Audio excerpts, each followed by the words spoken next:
আমি যখন একেবারে ছোট 4 মাস যখন বয়স আমার, আমি কথা বলতেও পারতাম না, কথাও শিখিনি, আব্বুকে চিনতামও না, ডাকতেও পারতাম না। তখন থেকে আমার আব্বু নাই। আমি জন্মের পর থেকে আমার বাসায় কখনো আমার আব্বুকে দেখিনি।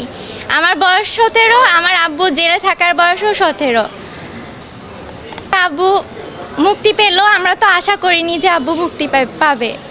আমাদের দ্বিতীয়ভাবে দেশ স্বাধীন হলো, পরিবর্তনের কারণে আমরা ন্যায় বিচারের আশা করেছি। হ্যাঁ, আর এখন আব্বুকে পেয়ে অনেক খুশি। কে বাবাকে পেয়ে খুশি হবে না? বাবার সাথে আমি যখন ক্লাস 6-এ পড়ি তখন একবার দেখা হয়েছে জেলে। এখন আমি ইন্টার ফার্স্ট ইয়ারে পড়ি। নামটা? বাবার নাম জাহাঙ্গীর আলম। আব্বুকে ভুলভাবে ধরা হয়েছে নামের জন্য। আমার আব্বুর নাম আর আমার দাদুর নাম, আরেকটা আসামির নাম আর তার বাবার নামের সাথে মিল রয়েছে। এইভাবে করে আব্বুকে মানে ফাঁসিয়ে ধরা হয়েছে, তারপর আমরা ছাড়াতে পারিনি। আমরা আলহামদুলিল্লাহ ন্যায় বিচার পেয়েছি। আমার ভাইয়া ইসলামী বিশ্ববিদ্যালয়ের ছাত্র ছিলেন, তারপরে উনি আমার বাবার ব্যবসা দেখাশোনা করতেন। হঠাৎ করে আমার ভাইয়াকে অ্যারেস্ট করা হয়, আমরা কিছু বুঝে উঠতে পারিনি তখন। তারপর থেকে ভাইয়াকে 1 মাস মতো গুম করে রাখা হয়েছিল। 1 মাস পরে আমরা আমার ভাইয়ার খোঁজ পাই। 1 মাস মতো আমরা হন্যে হয়ে খুঁজেও কোথাও আমার ভাইয়ার কোনো হদিস পাইনি। তারপরে এতদিন ধরে মামলা চলছে। আমরা আশা করেছিলাম জজ কোর্টেই আমরা খালাস পাবো, কিন্তু 2018 সালের যে রায় হয় সেখানে আমরা আমাদের ন্যায় বিচার, প্রত্যাশিত বিচার আমরা পাইনি।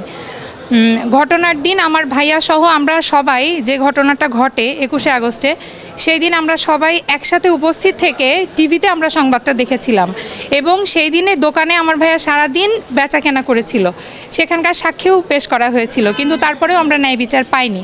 দীর্ঘদিন পরে হাইকোর্টে আপিল করার পরে আমাদের বিজ্ঞ আইনজীবী উনি আমরা সহায়তায় দেশের পট পরিবর্তনে আমরা ন্যায় বিচার পেলাম। এই মামলায় জজ মেয়ার নাটকের কথা শুনেছেন। এইটা আগের একটা ব্রিফিংয়ে আপনাদেরকে আমরা বলেছিলাম, এইটি ছিল দ্বিতীয় জজ মেয়ার নাটক। তাকে 4টা গ্রেপ্তারের তারিখ দেখানো হয়েছে। গ্রেপ্তার করে যেমনটি শুনেছেন 1 মাস তাকে গুম করে রেখেছিল। এবং 5ই আগস্টের আগে একটা ব্রিফিংয়ে আপনাদেরকে বলেছিলাম এইটা ছিল দ্বিতীয় জজ মেয়ার নাটক। কুষ্টিয়ার জাহাঙ্গীর আলম, এই জাহাঙ্গীর আলমকে নামের ভুলের কারণে তাকে 17 বছর কন্ডেম সেলে থাকতে হয়েছে। পুলিশ সাক্ষী দিয়ে বলেছে তারা গ্রেপ্তার করেছে জাহাঙ্গীর আলম বদরকে, যার বাড়ি দোহার।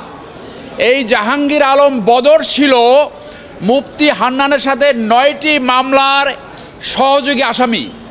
অথচ এই জাহাঙ্গীর আলম কুষ্টিয়া, যিনি ল্যাব তোষকের একজন দোকানদার ছিল, সাক্ষী দিয়ে বলা হয়েছিল ঘটনার সময় তিনি কুষ্টিয়াতে ছিলেন। এরপরও অত্যন্ত অন্যায্যভাবে, অত্যন্ত অন্যায়ভাবে তাকে পাতানো সাক্ষী দিয়ে তাকে ডেথ সেন্টেন্স দেওয়া হয়। 17 বছর তিনি এই কন্ডেম সেলে ছিলেন।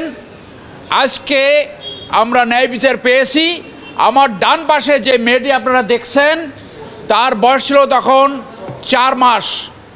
4 মাস সময়ে তার অন্যায়ভাবে মিথ্যা মামলায় গ্রেপ্তার হয় এবং এখন সে মুক্তি পেয়েছে।